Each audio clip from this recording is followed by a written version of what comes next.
Assalamualaikum warahmatullahi wabarakatuh dan selamat pagi. Hari ini kita akan kuliah eh, secara online dengan menggunakan fasilitas Classroom. Topik yang kita bahas di sini adalah Project Management Teknik atau teknik-teknik dalam manajemen proyek. Tujuan kita mempelajari ini pada topik ini nanti kita akan menetapkan metodologi manajemen proyek dari teknologi informasi. Selanjutnya menjelaskan 5 fase dalam metodologi HITPM.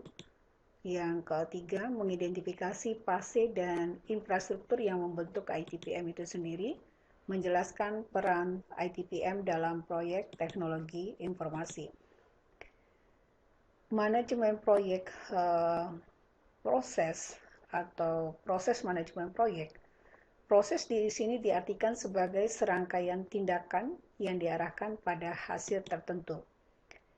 Kelompok proses manajemen proyek berkembang dari mulai kita melaksanakan kegiatan proyek itu sendiri sampai kita menutup kegiatan proyek.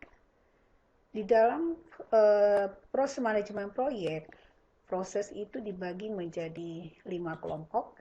Yang pertama adalah memulai proyek, selanjutnya kita menyusun perencanaan proyek, yang ketiga mengeksekusi perencanaan proyek, selanjutnya kita akan memonitor dan melakukan pengendalian terhadap pelaksanaan proyek, dan terakhir adalah melakukan penutupan proyek.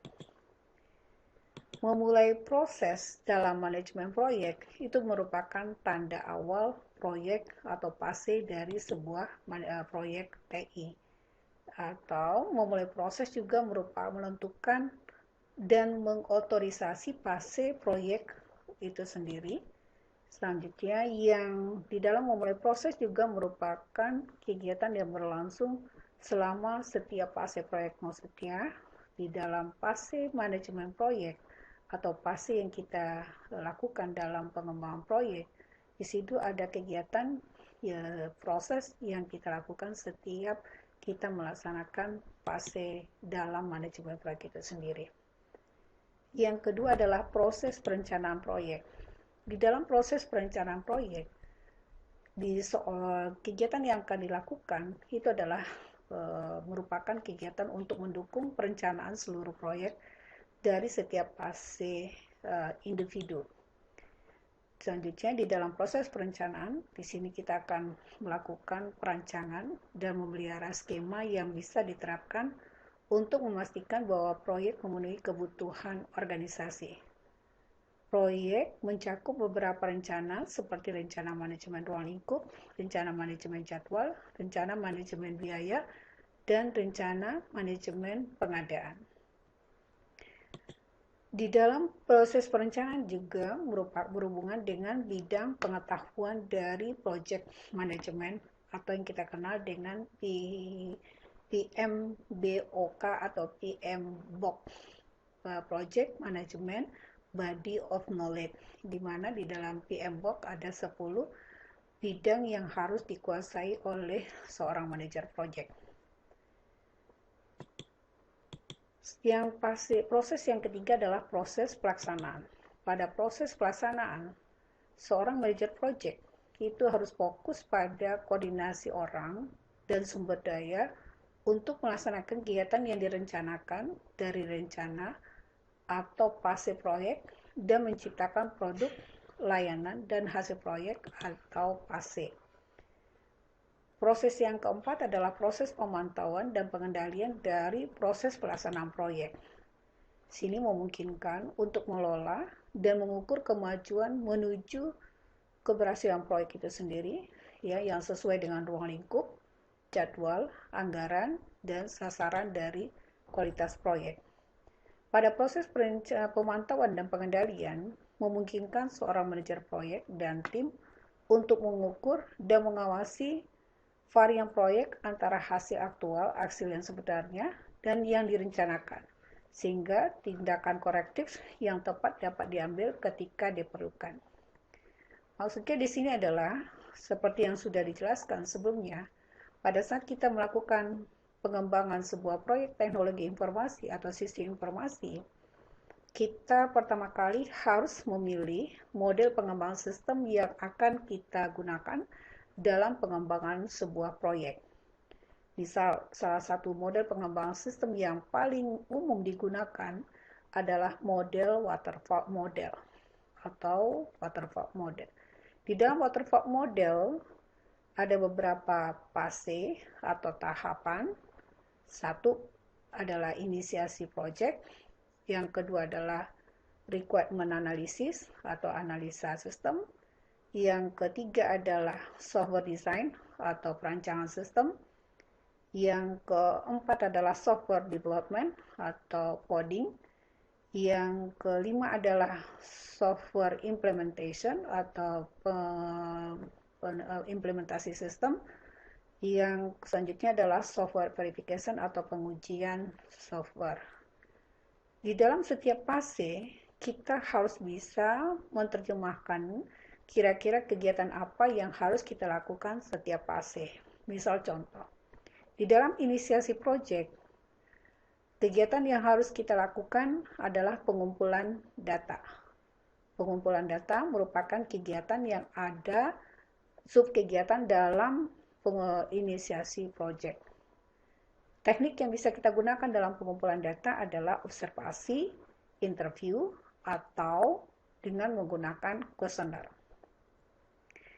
Di situ, setelah kita mengumpulkan pengumpulan data, pada fase requirement analysis, kegiatan yang bisa kita lakukan contohnya adalah melakukan inisiasi identifikasi masalah. Di dalam identifikasi masalah, kita harus bisa menentukan ruang lingkup dari aktivitas identifikasi masalah, kira-kira apa yang akan kita coba observasi, siapa yang akan kita interview untuk mendapatkan gambaran masalah yang ada pada sistem yang akan kita kembangkan. Selanjutnya kita tentukan jadwal kapan kita akan melakukan kegiatan tersebut, kira-kira biayanya bagaimana, dan kualitasnya bagaimana, cara mengukurnya, kita harus tentukan. Ingat, pada fase kedua dari model pengembangan sistem waterfall, itu adalah requirement analysis. Fase requirement analysis ini, kegiatannya, kita akan melakukan analisa kebutuhan sistem, baik itu kebutuhan fungsional sistem maupun kebutuhan non-fungsional sistem. Output dari fase ini adalah dalam bentuk dokumen SRS. Di dalam proses pemantauan dan pengendalian, memungkinkan seorang manajer proyek dan tim untuk mengukur dan mengawasi varian proyek antara hasil aktual dan yang direncanakan. Setelah tadi, pada fase requirement analysis, kita sudah mendefinisikan kebutuhan fungsional sistem dan kebutuhan non-fungsional sistem, maka pada fase implementasi, kita akan melihat hasil yang kita peroleh apakah sesuai dengan rencana kebutuhan sistem yang kita buat pada requirement analysis.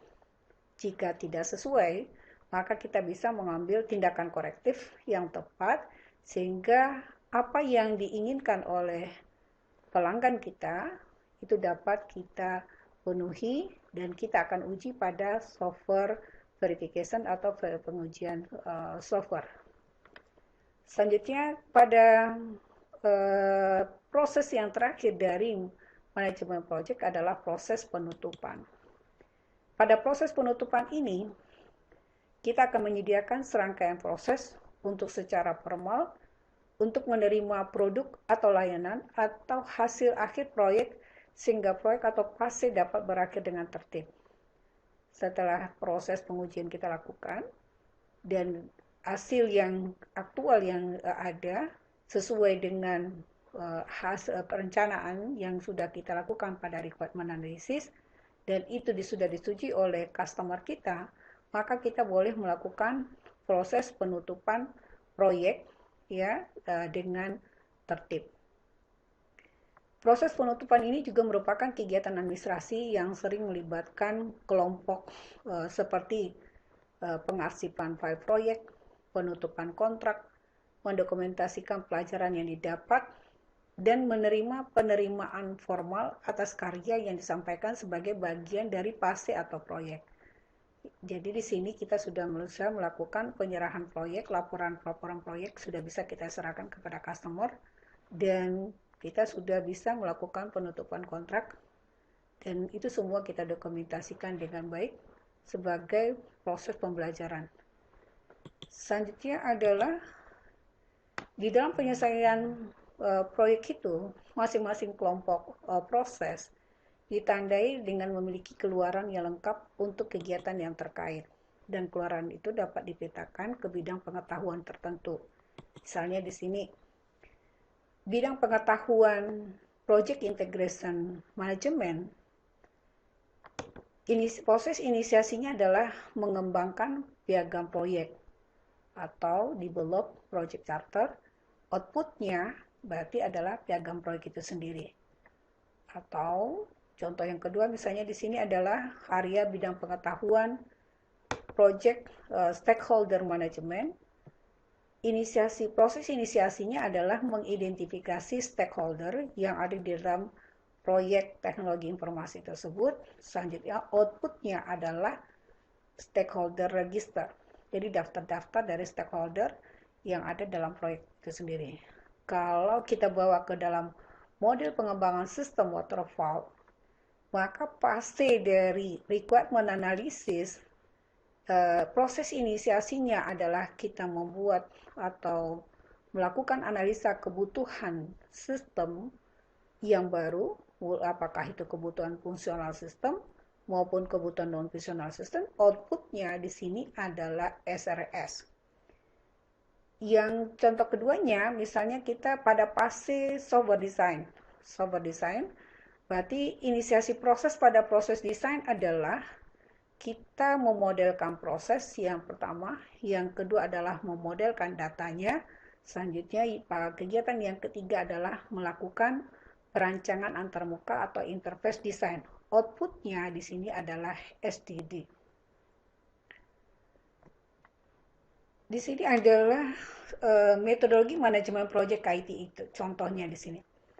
Pertama, ya kita akan melakukan konseptualisasi dan melakukan inisialisasi proyek.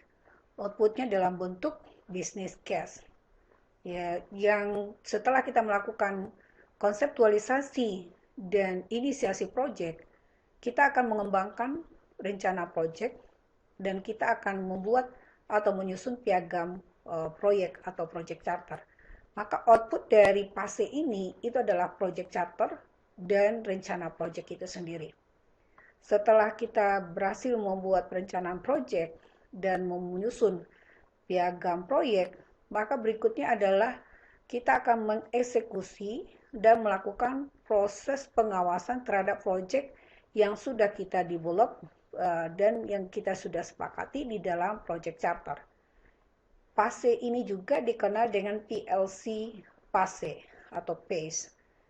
PLC adalah project life cycle. Untuk mengontrol project ini, kita memerlukan ya SDLC. Ya, salah satu SDLC yang kita pilih tadi adalah waterfall model. Di dalam waterfall model ada beberapa fase yang harus kita ketahui. Dan ingat, hasil dari fase siklus ini itu adalah berupa sistem informasi.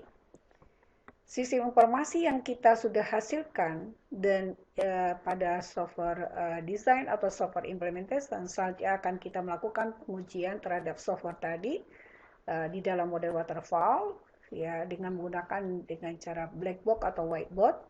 Jika sesuai hasil yang kita hasilkan sesuai dengan apa yang sudah kita buat di dalam proses perencanaan, maka kita bisa melakukan yang disebut dengan close project. Pada fase close project ini, report atau outputnya itu dalam bentuk final project report atau laporan project akhir. Dan hasilnya supaya untuk meyakinkan apa yang kita kerjakan sesuai dengan kebutuhan dari pelanggan kita, maka tekniknya yang kita lakukan adalah dengan cara melakukan presentasi. Selanjutnya, kita akan coba melakukan evaluasi terhadap proyek yang telah kita kembangkan. Output dari evaluate project ini adalah dalam bentuk evaluasi project. Atau kira-kira dari project ini kira-kira pembelajaran apa yang kita dapatkan. Ini adalah fase yang di dalam skema tadi.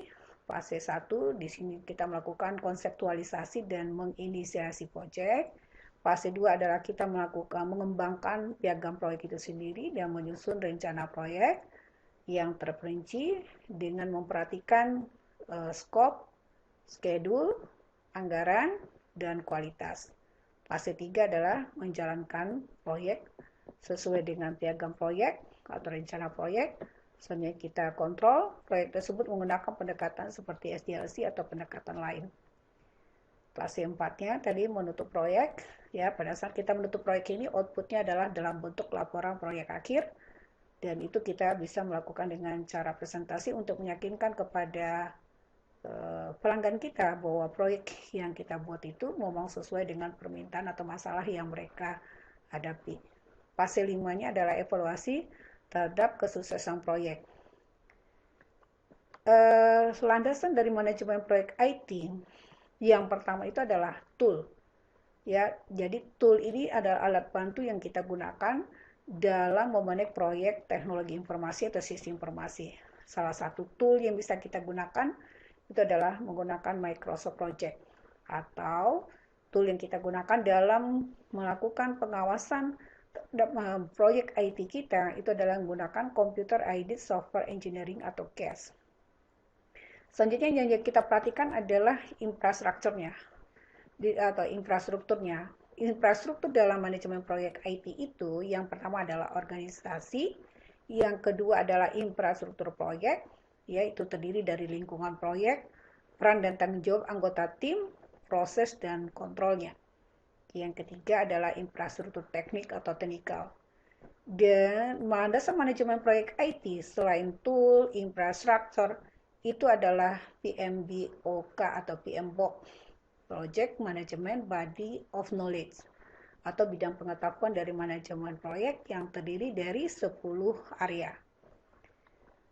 Di dalam metodologi IT pada manajemen proyek, metodologi itu sendiri bisa diartikan sebagai rencana tingkat strategis untuk mengelola dan mengendalikan proyek.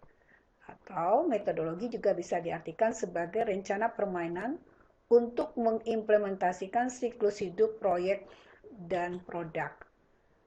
Metodologi ini akan merekomendasikan fase, proses, alat, dan teknik untuk mendukung proyek teknologi informasi. Masih ingat dengan penjelasan sebelumnya bahwa di dalam metodologi itu terdiri dari fase atau tahapan. Di dalam setiap fase atau tahapan terdiri dari beberapa kegiatan.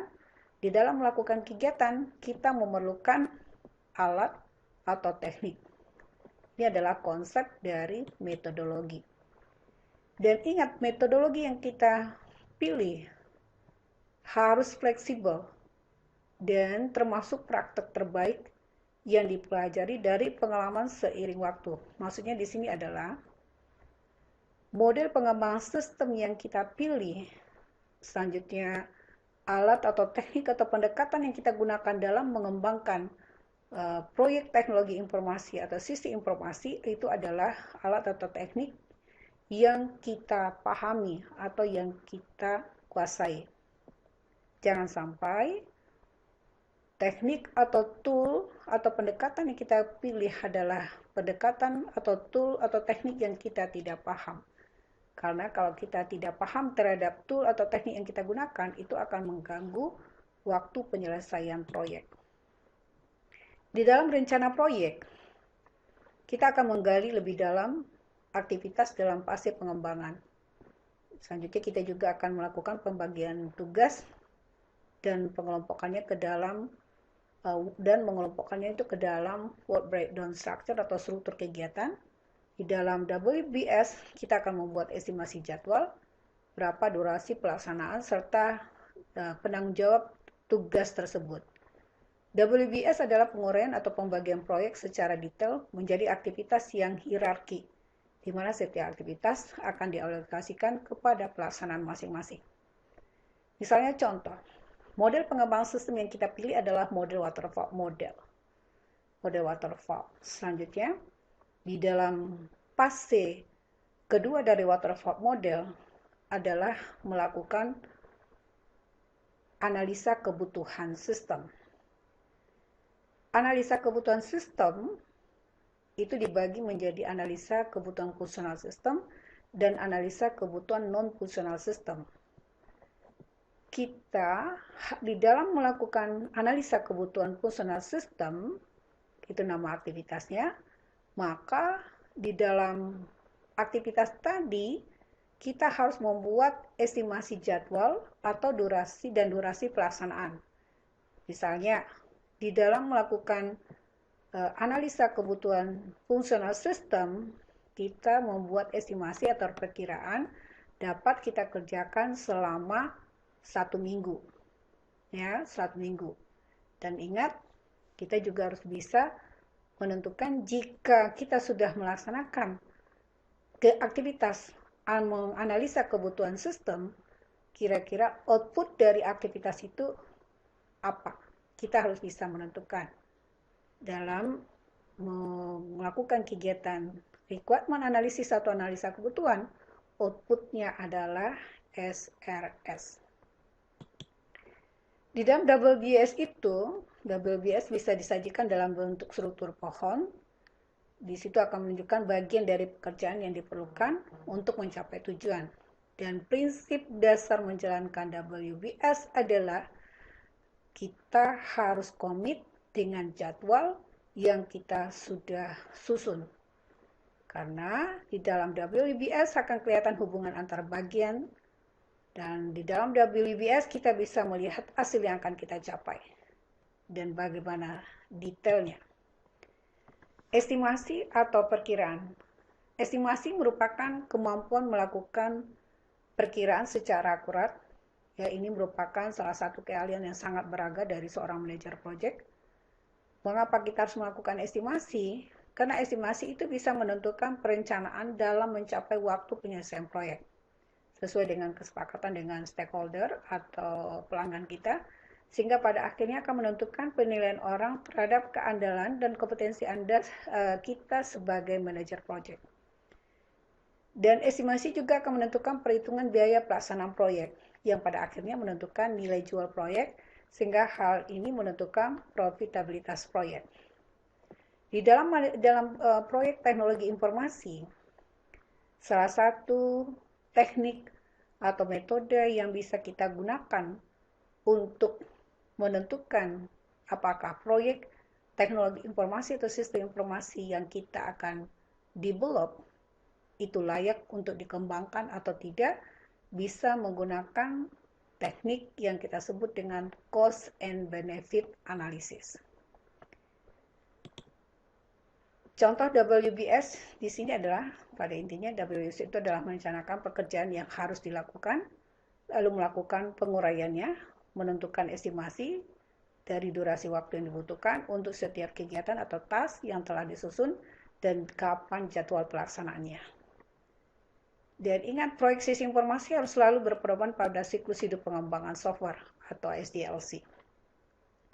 Rencana sumber daya manusia. Dalam fase perencanaan, sebaiknya tim sudah solid dan tidak ada penyusunan ulang lagi, terutama dalam hal organisasi proyek dan pelaksanaan proyek. Jika personal pelaksana suatu task atau kegiatan diganti oleh orang lain yang tidak memiliki keahlian yang setingkat dengan yang digantikannya, maka durasi tugas atau aktivitas yang sudah dialokasikan di dalam WBS bisa saja jadi tidak sesuai, sehingga akan mengganggu waktu penyelesaian sebuah proyek. Rencana keuangan atau yang kita sebut dengan cost management, suatu proyek pasti memerlukan dukungan keuangan, baik proyek untuk kepentingan internal perusahaan maupun proyek milik klien atau yang kita kenal dengan customized product. Jika proyek internal biasanya sudah dianggarkan dalam perusahaan, tinggal bagaimana manajer proyek mengelolanya. Kalau jika proyek yang dilaksanakan untuk pihak lain atau klien, tentu mengacu pada nilai proyek yang telah disepakati dalam kontrak atau project charter. Dalam rencana kualitas atau quality management, sebuah proyek akan menghasilkan produk yang diinginkan oleh customer sebagaimana telah ditentukan dalam project charter. Dan biasanya itu harus memenuhi kriteria kualitas yang diharapkan oleh si pemilik proyek atau ownernya. Di dalam project charter atau menyusun rencana kualitas, maka yang harus kita lakukan adalah mendefinisikan kualitas yang diharapkan dari proyek tersebut. Selanjutnya tentukan kriteria pemenuhan kualitasnya, bagaimana standar pencapaiannya. Selanjutnya kita mendefinisikan proses yang dibutuhkan untuk mencapai tujuan kualitas dan mendeskripsikan kualitas assurance dan cara melakukan kontrol kualitas. Seperti dalam model waterfall, pada fase setelah kita melakukan implementasi sistem, maka kita wajib melakukan yang disebut dengan pengujian. Pengujian yang kita lakukan bisa dengan menggunakan cara black box dan white box. Di sini kita akan melihat apakah hasil yang didapat atau hasil aktualnya dari proyek yang kita kembangkan itu sesuai dengan analisa kebutuhan yang kita lakukan sebelumnya. Ya, teknik yang bisa kita gunakan bisa dengan menggunakan teknik yang kita sebut dengan black box. Selanjutnya resiko, rencana resiko atau risk management. Di dalam risk management, kita akan melakukan penyusunan rencana resiko dengan langkah mengantisipasi ya jika resiko itu muncul dan itu sudah kita identifikasi sebelumnya. Yang menjadi sumber terjadinya resiko, baik kecil maupun besar, ya itu coba kita komunikasikan. Lingkup proyek yang tidak didefinisikan dengan baik sehingga proyek bisa saja berjalan tidak sesuai dengan arah yang diharapkan dan jadwal anggaran menjadi tidak realitas. Rencana komunikasi atau kita sebut dengan communication management. Rencana komunikasi berisi berbagai informasi yang harus disampaikan kepada seluruh stakeholder proyek agar mereka tetap mendapatkan status dari proyek yang sedang dilaksanakan. Rencana komunikasi terdiri atas jenis informasi yang dibutuhkan untuk setiap bagian stakeholder proyek, jadwal distribusi informasi, metode komunikasi yang digunakan, dan bagaimana atau dalam bentuk apa informasi itu disampaikan. Daftar personel yang dilibatkan dalam menyediakan informasi, proses yang mengatur komunikasi, bagaimana komunikasi itu dikumpulkan dan dikelola serta didistribusikan. Pada rencana pengadaan atau procurement management, Anda memerlukan rencana pengadaan jika dalam proyek diperlukan hardware, alat-alat khusus, ya, atau juga jasa tertentu. Dan biasanya, ya, ini kita lakukan pada saat kita akan melakukan implementasi terhadap produk atau teknologi informasi yang kita hasilkan. Kita biasanya membutuhkan hardware atau software untuk mensupport proyek teknologi informasi. Rencana pengadaan itu bisa berisi rincian produk yang akan kita beli. Ya, misalnya kita butuh hardware untuk mensupport atau untuk menjalankan proyek teknologi informasi yang ada. Maka kita bisa membuat rencana pengadaan dengan mendeskripsikan secara detail kira-kira hardware yang kita butuhkan apa atau spesifikasi teknis dari hardware yang kita butuhkan apa. Dan itu bisa kita lakukan tender untuk melakukan untuk pengadaannya. Dan ini akan kita bahas tersendiri nanti di dalam bab procurement management. Tinjauan perencanaan proyek. Dalam berbagai pengalaman, ya perencanaan tetap memerlukan revisi karena situasi dan kondisi selama pelaksanaan proyek itu biasanya selalu berubah. Ini contoh dari ya lingkungan dari yang pengawas dari sebuah proyek yang disebut dengan Prince2. Prince2 ini dirilis pada tahun 1996 sebagai metodologi manajemen proyek generik. Ingat, Lucy sudah pernah menjelaskan bahwa produk software itu dibagi atas dua, ya. Satu adalah produk generik, yang kedua adalah produk customized. Kalau produk generik, spesifikasi dari produknya itu ditentukan oleh developernya. Dan di dalam Princess 2 ini mendefinisikan 45 subproses yang terpisah dan mengaturnya menjadi 7 kelompok proses.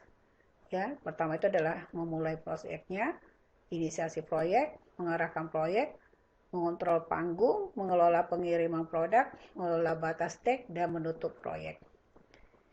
Ini adalah bentuk skema dari Prince2, ya. Jadi ada start project, ini ada inisiasi project, ada direct project, ya, melakukan pengawasan, direct melakukan pengawasan, dan terus dia kontrol, diawasinya, dia manage produk yang dihasilkan, selanjutnya dia manage batasan dari setiap langkah, dan dia melakukan penutupan project. Ini perbedaan antara proses yang ada di Prince2 dengan PMBOK, ya. Kita contohkan starting up a project yang ada di Prince2, ya, di dalam PMBOK-nya itu merupakan proses yang kita sebut dengan inisiasi. Sedangkan inisiasi project di dalam Prince2 itu merupakan planning di dalam PMBOK. Yang directing a project itu, ya, pengarahan dari sebuah project di dalam Prince2 itu menjadi proses inisiasi dalam PMBOK.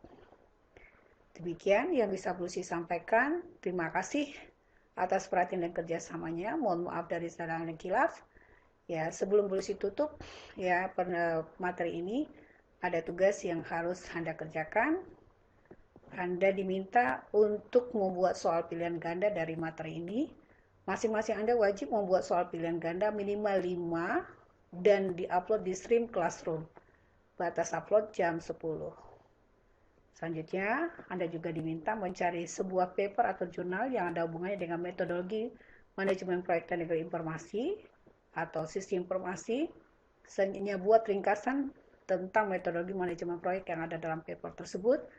Jelaskan kegiatan yang dilakukan setiap fasenya. Tugasnya disubmit lewat Classroom sebelum tanggal 29 Maret,